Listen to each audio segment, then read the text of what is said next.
Right, super exclusive news చూస్తున్నాం. Rishikonda palace పై కూటమి కీలక నిర్ణయం తీసుకుంది. రిషికొండ ప్యాలెస్ ను ఏం చేయాలన్న దానిపై ప్రజాభిప్రాయ సేకరణ చేపట్టాలని నిర్ణయించింది.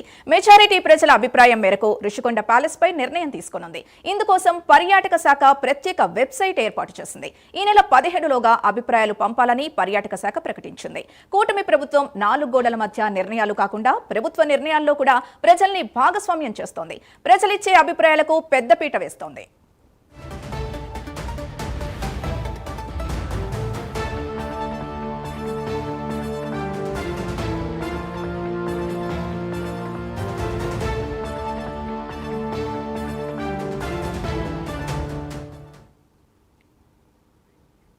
ఇదే అంశానికి సంబంధించి పూర్తి డీటెయిల్స్ మా డిప్యూటీ ఇన్పుట్ ఎడిటర్ వాసు అందిస్తారు. వాసు,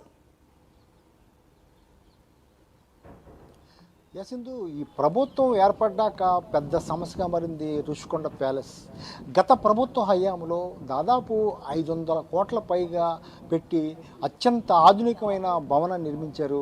అది గత ప్రభుత్వ హయాంలో జగన్ గనక మళ్ళీ గెలిస్తే విశాఖని ఎగ్జిక్యూటివ్ రాజధాని చేస్తారు, ఇక్కడ నుంచి పాలించవచ్చు అనే దృక్పథంతోనే పర్యాటక శాఖ నిధులతో నిర్మించడం జరిగింది. కానీ ఈ ప్రభుత్వం ఏర్పడ్డాక అటు చంద్రబాబు, పవన్ కళ్యాణ్ కూడా పరిశీలించడం జరిగింది.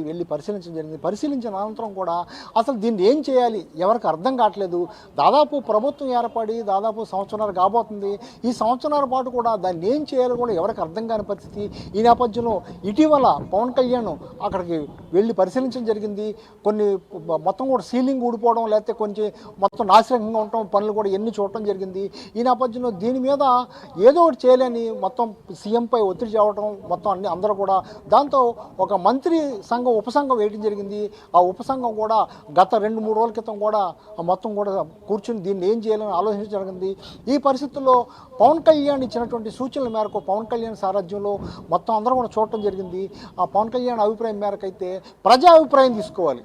అంటే ఇంత 500 కోట్లు ప్రజాధనం, ప్రజల ధనంతో నిర్మించారు కాబట్టి ప్రజలు ఏం చెప్తే అది చేయాలి అనే ఉద్దేశంతో ఈ నెల 17 వరకు కూడా అభిప్రాయాలు కోరటం జరిగింది. ఇప్పటికే పర్యాటక శాఖ కూడా ఆ పత్రికా ప్రకటన ఇవ్వడం జరిగింది, అందరికీ తెలియజేయడం జరిగింది.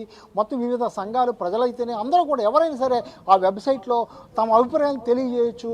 ఆ వచ్చిన అభిప్రాయాలను బట్టి రుషికొండ ప్యాలెస్ని ఏ విధంగా చేయాలి, ఎవరికి ఉపయోగించాలి అని చెప్పడం జరిగింది. ఇప్పటికే కొంతమంది మంత్రులు అయితేనే, లేకపోతే ఉన్నతాధికారులు అయితేనే చాలామంది దాన్ని అనేక విధాలుగా పర్యాటక ప్రాంతంగా చేయాలని, లేకపోతే గవర్నర్ బంగ్లాగా మార్చాలని, లేకపోతే సీఎం విడిదిగా మార్చాలని, రాష్ట్రపతి విడిదిగా మార్చాలని అనేకమైన సూచనలు రావడం జరిగింది. కానీ ఇది పర్యాటక శాఖ సంబంధించింది కాబట్టి ఏ విధంగా చేస్తే బాగుంటుంది అనేది ఇప్పుడు చర్చ జరుగుతుంది. అందులో భాగంగానే గతంలో ఎన్నడూ కూడా ఏ ప్రభుత్వం చేయని విధంగా పవన్ కళ్యాణ్ ఆలోచన మేరకు మొత్తం ప్రజాభిప్రాయం సేకరిస్తున్నారు. ప్రజలు ఏం చెప్తారు అంటే ఈ భవనాన్ని ప్రజాధనంతోనే నిర్మించారు కాబట్టి ప్రజలే దానికి అధిపతులు. ఆ ప్రజలు ఏం చెప్తారు, ప్రజలు చెప్పిన దాన్ని బట్టి చేయాలని కూడా వాళ్ళందరూ నిర్ణయించే పరిస్థితి ఏర్పడింది. ఇందులో భాగంగానే ఇప్పటికే ఒక ప్రకటన కూడా ఇవ్వడం జరిగింది. ఆ ప్రకటన ప్రకారం ఈ నెల 17వ తేదీలోగా మొత్తం కూడా అభిప్రాయాలు తెలియజేస్తే ఆ అభిప్రాయాలను క్రోడీకరించుకుని ఉన్నతాధికారులు అయితేనే, మంత్రి దీని మీద ఏర్పడినటువంటి ఉపసంఘం అయితేనే అందరూ కూడా ఒక నిర్ణయానికి వచ్చి ప్రజలు ఇచ్చినటువంటి అభిప్రాయాలు తీసుకుని అభిప్రాయాల మేరకు సీఎంతో, డిప్యూటీ సీఎంతో చర్చించిన మీదట దీన్ని ఏ విధంగా ఉపయోగించాలని నిర్ణయిస్తారు. మొత్తానికి ఇటువంటి పరిణామం పట్ల అయితే ప్రజలు కూడా హర్షం వ్యక్తం చేస్తున్నారు. దీన్ని ప్రధానంగా పవన్ కళ్యాణ్ ఆద్యుడు అని చెప్పొచ్చు. ఎందుకంటే ఆయనే స్వయంగా మొత్తం కూడా 2-3 గంటలు మొత్తం ప్యాలెస్ అంతా చూడటం జరిగింది. ఎలా నిర్మించారు, ఎంత నిధులు వాడారు, ఏంటి అని కూడా నిర్ణయించడం జరిగింది.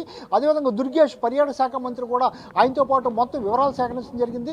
అనంతరం సీఎంతో చర్చించిన అందరం కూడా ఈ నిర్ణయం తీసుకోవడం జరిగింది. ఈ నిర్ణయం పట్ల విశాఖ వాసులు అయితే హర్షం వ్యక్తం చేస్తున్నారు. ఎందుకంటే ఇది ప్రజాధనంతో ఉపయోగించింది, ప్రజలు ఏం చెప్తే చేయాలి. అందువల్ల ప్రజా అభిప్రాయం తీసుకోవడం అయితే చాలా మేలు.